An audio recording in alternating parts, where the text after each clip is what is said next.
No.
Mr. Vice President Eric Ate, the Right Honorable Speaker of the House of Assembly, Dr. Winnie Lobati, members of government here present, distinguished leaders of the Midland of the Atlantic Zone, civil society leaders, distinguished sympathizers at home and abroad, our valiant Ambazonia State Armed Forces, our heroes, sons and daughters of Fako, Meme, Ndian and Kupe Muanenguba counties, standing tall on the grave of the warrior Kuva Likenya, on the heart of the breastplate of Mount Fako, I bring you greetings in the enduring spirit of liberty, resilience, and victory.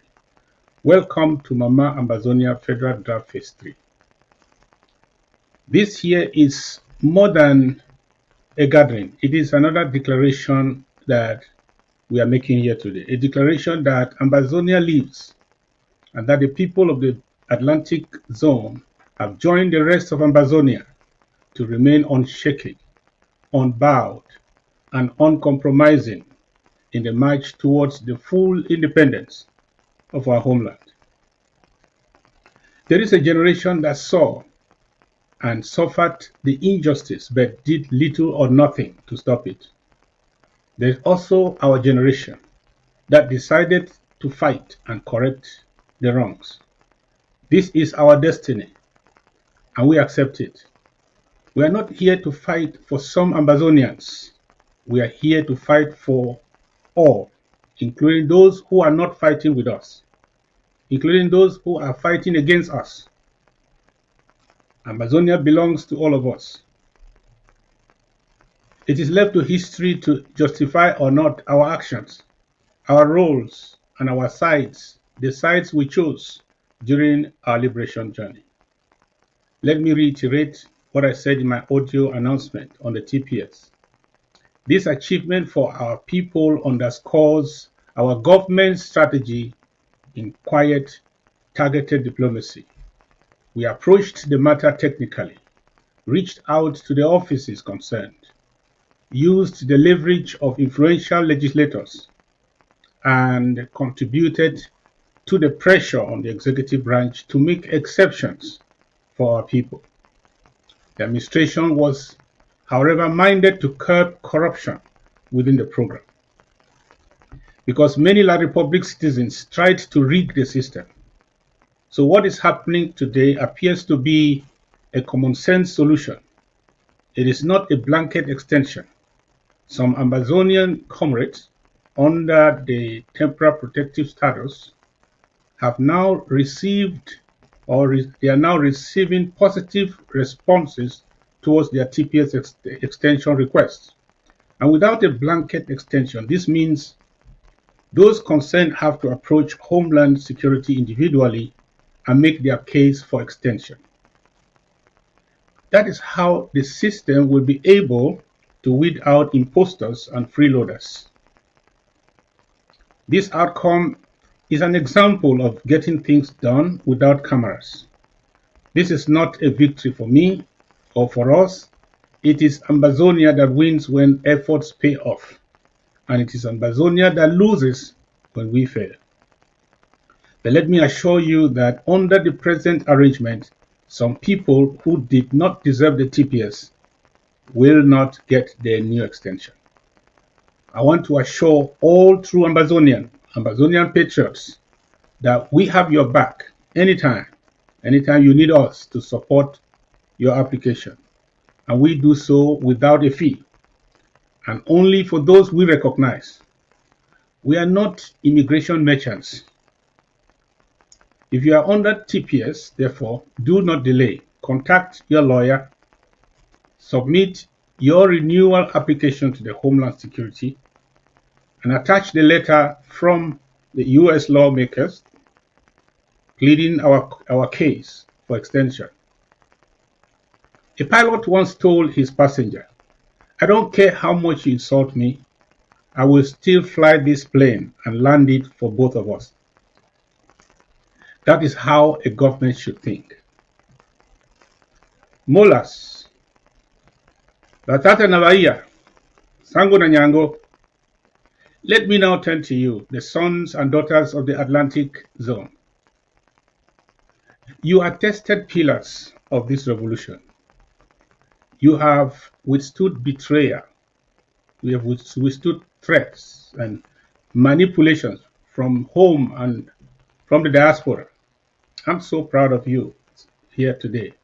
Most of you since 2022 have never turned the tip of your swords against this government. You have chosen loyalty over lawlessness. You have chosen nation over chaos and dignity over division. Some of you went cold for a time, I understand, but you refused to set this house on fire. You remained faithful, and for that I say, I do not regret pitching my tent amongst you. In every team race, some runners will fall by the side, but these who fall must continue to cheer for those still in the race, unless they were never part of the team. Kupe Muanenguba, you are the cultural sanctuary of our heritage in the Atlantic. Ndian, you are still the breadbasket of our. The strength of your life is matched only by the strength of your will. Fako, you are the political tower of our resistance, where mountains rise and warriors rise even higher. Meme, the economic hub of the Atlantic, where every beat of the struggle's heart finds rhythm and fuel. I understand some of us have corrupt relatives, friends, and classmates in the colonial regime, but you have defied their bribes because you know their promises are not gifts, but stolen goods returned in chains. You are not those who glorify a seat in a colonial government like La Republic, whose entire wealth is looted from your land. How can a monkey own his banana plantation, but he is captured by a farmer? And that monkey is expected to celebrate the farmer every time he gives him one banana to eat. Does it make sense? Dear Atlantic Zone denizens, here is a message from First Lady. From my in-laws and the people of Ndian to the Twin Lake warriors of Kupe Muanenguba, I bring to you not just greetings, I bring to you a word of hope and personal engagement. The First Lady has inspired me to look even closer, to find every son and daughter still standing, and to call you by name to step forward. We all said this journey will go on till the last man standing. So if you are the only one left Ndian Kupe Muanenguba in Meme in Fako, step forward now. I will stand with you. Let bygones be bygones. Join us again, not just in chanting Watana Wata, but in sponsoring our aggressive diplomacy, our communication, our community defenders on the ground by today's draft. Fellow Ambazonian State Armed Forces, you the remnants that refuse to quit, to the Ambazonian State Armed Forces of this zone, you are the champions that refuse to bow, and we hail you. Your discipline is restoring order gradually. Commitment is reviving hope, and your watchfulness has saved the revolution from collapse under mushroom talking drums like AMF and APLC. These people who only give you t-shirts and use your videos to feed fat in some prison cells, they promise you what they do not have. And when you are in trouble, when you are hungry, when you are wounded, when you are sick, they block your numbers. They block their numbers. You are welcome back to the house of the ASA, where we don't lie to our own and we don't abandon our own. We are not here to trade off your allegiance for a seat on any table for sacred negotiations with La Republic. We are here to stand by you and with you and fight to win. Push out the occupier and free our homeland. Yes, we lost some of our bravest to foolishness or to wickedness.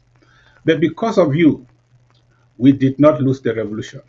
We are the stubborn flame that refuses to die, and that flame will light our final path to Boya. Fellow Amazonians, no more business as usual in 2025, because 2025 is not for routine. It is the year of decisive action.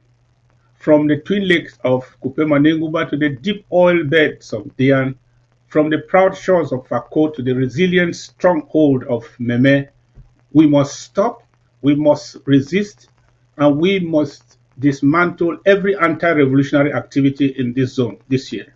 We must do so within the laws of our land, not the laws of our oppressor.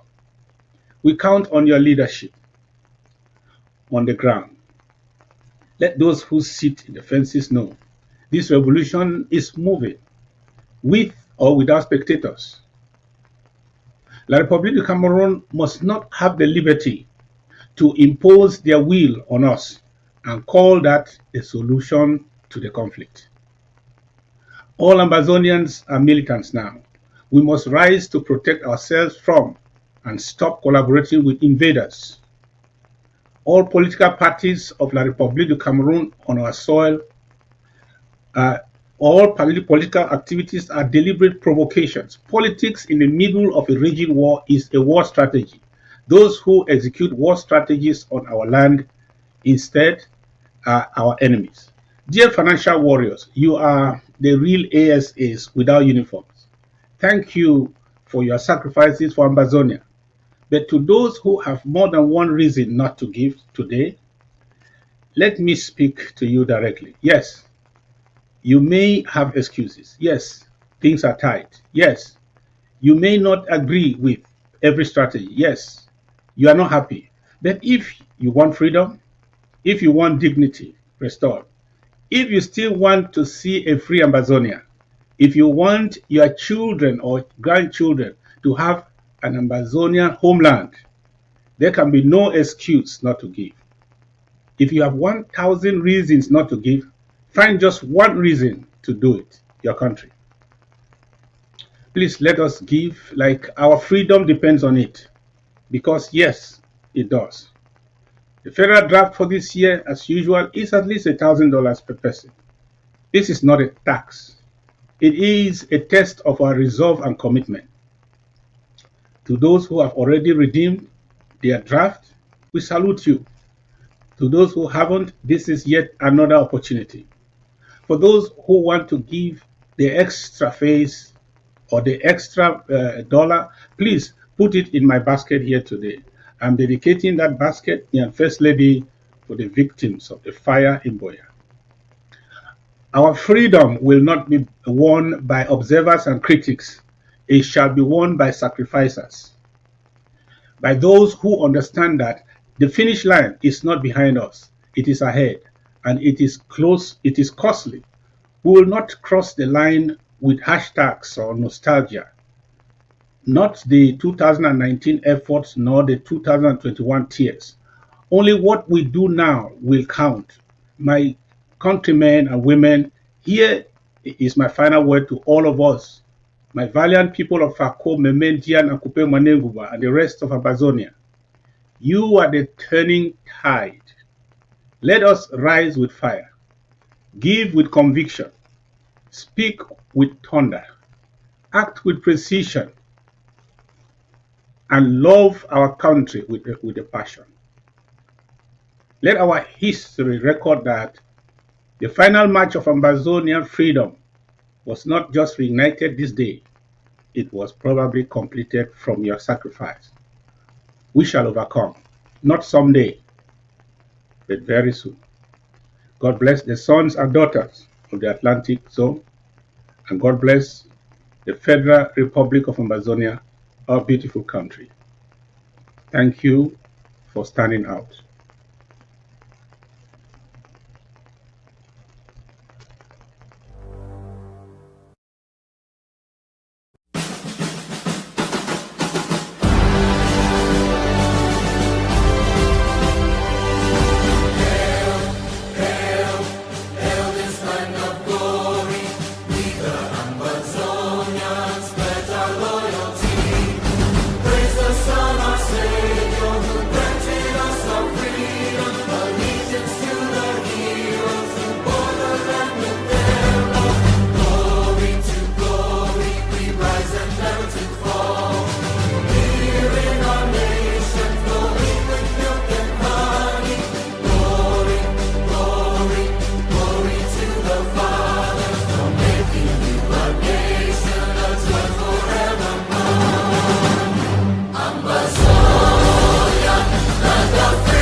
Thank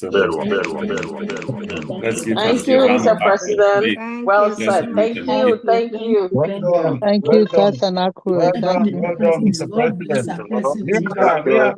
Thank you, Mr. President. Thank you very much, our CIC. Thank you very much, our CIC.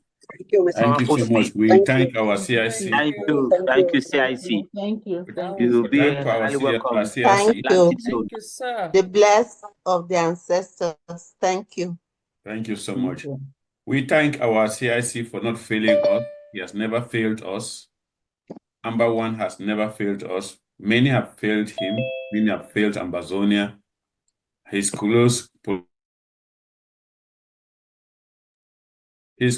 collaborators, just as well as many Amazonians who are supposed to be of help. As he said, we are not here to fight for certain Amazonians. We're here to fight for all Amazonians, including those who are not fighting and even those who are insulting us. And we're going to land the plane despite this passenger who is insulting us. We are going to land the plane safely.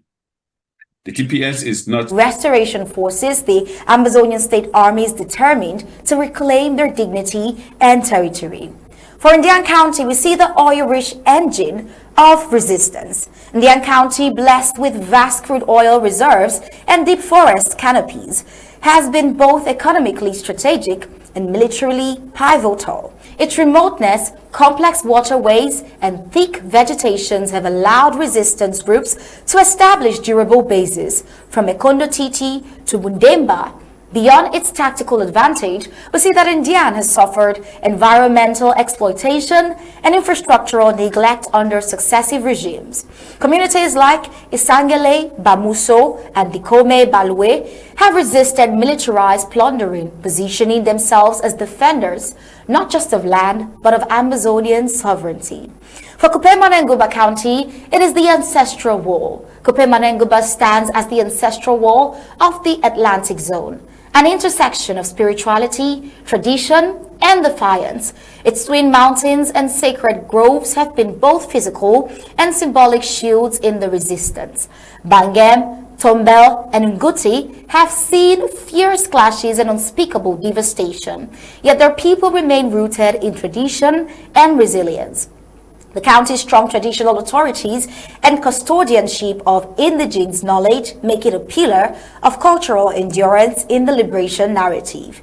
We see that the collective impact on the liberation movement from these counties. Together, the counties of the Atlantic Zone form a resistance corridor stretching from the ocean's edge to the forested interiors. Their strategic coastlines, economic assets, and historical relevance render them indispensable to the liberation blueprint. While Fako has galvanized global attention and intellectual advocacy, Meme and Ndian have fortified the struggle through boots on the ground. Kupe Muanenguba, meanwhile, anchors the moral and cultural compass of the resistance. Their sacrifices have affirmed that liberation is not a distant ideal, but a lived necessity. The spirit of Amazonians' courage on the Atlantic front. As you see, the Atlantic Zone has birthed some of the most iconic moments and martyrs of the struggle. From the lawyers and teachers strike marches in Boya, to the self-defense battalions in Kumba, and the Ekondo Titi, to the defense and fierce custodians of Bangem's hills, this zone has become a living manuscript of freedom written in both pain and purpose. The brief historical and anthropological overview of the Atlantic Zone counties. We see the Atlantic Zone's legacy began with early German colonial ventures along the coast, followed by British indirect rule that entrenched local governance through native authorities and traditional councils. Fako's Boya served as the colonial capital, fostering early political consciousness. Meme and Ndian as well, with their fertile lands and oil reserves, became extraction zones with little reinvestment in local development. Kupe Muanenguba, though less urbanized, preserved ancient spiritual rites and stood firm against cultural erosion. Following the 1961 plebiscite and the forced unification in 1972, the Atlantic counties suffered systemic marginalization. Yet their people, accustomed to both the ocean's tempests and the jungle's trials, remained vigilant. By the 2016 resurgence, the zone was ready, not just for protest, but for liberation. Touristic and cultural overview for the Atlantic Zone, we see its splendor. Amazonian soul, Fako County boasts the majestic Mount Fako, where Boya's colonial relics, the Limbe Botanical Gardens, and the scenic beaches of Idenau and Bakingili. Its cultural diversity spans the Bakweri, Wovia, and Isobu peoples, whose traditions enrich Amazonia's multicultural identity. Meme County is home to vast cocoa farms, traditional wrestling festivals, and sacred rites, as well as sacred sites like Lake Barobi. The Balong and Bafo people uphold rich oral traditions and ancestral practices still observed even today. Indian's mangroves, labyrinths, rivers, and biodiversity-rich reserves hold ecotourism potential unmatched in the Gulf of Guinea. Now, the Oroko, Batanga, and other ethnic groups of Ndian preserve ancient rites and songs passed down through centuries. Kupe Muanenguba's twin lake, lush hills, and sacred caves reflect a mystic legacy. The Bakosi people, guardians of the mountain spirits, maintain a deep spiritual relationship with their environment, making the county a beacon of indigenous spirituality. Now, talking about the ongoing war in Amazonia, Atlantic Zone in the eye of the storm. The war has not spared the Atlantic Zone. Fako witnessed the state's earliest crackdowns with university students tortured, trade unions banned, and towns like Muyuka militarized. Boya became a microcosm of repression and resistance, where daily life unfolded under constant surveillance. Memes Kumba bore brutal massacres and collective punishment campaigns, yet it rose again and again, its people adapting with incredible resolve. The creeks of Indian turned into jungles and creeks into tactical mazes, frustrating the colonial regime's troops. The communities suffered repeated air and land raids, but refused to cede. Kupe Muanenguba, often written off as remote, emerged as a cultural fortress and military enigma, where the highlands whisper the names of fallen heroes. The Atlantic zone has been battered, but never broken. It continues to model not just survival, but leadership. The soul of the sea, the strength of the soil. Fako, Meme, Ndian Kupe Muanenguba. Tonight, as the federal government hosts its 2025 draft for the Atlantic zone, we do not merely acknowledge fighters. We honor farmers who smuggled food to camps, teachers who taught under gunfire, women who buried the dead and nursed the wounds. We honor chiefs who refused bribery, youths who turned down exile, and communities who said, "We are not afraid." The Atlantic zone is not just a front line. It is a heartbeat. The surf of the ocean may roar, but the voices of the Atlantic peoples roar louder. For justice, for dignity, for a homeland restored. To the international community, the Atlantic zone has made its stand. Now it is time for the world to do the same. And with that, we hand over to you, Mr. Ta Paddy King.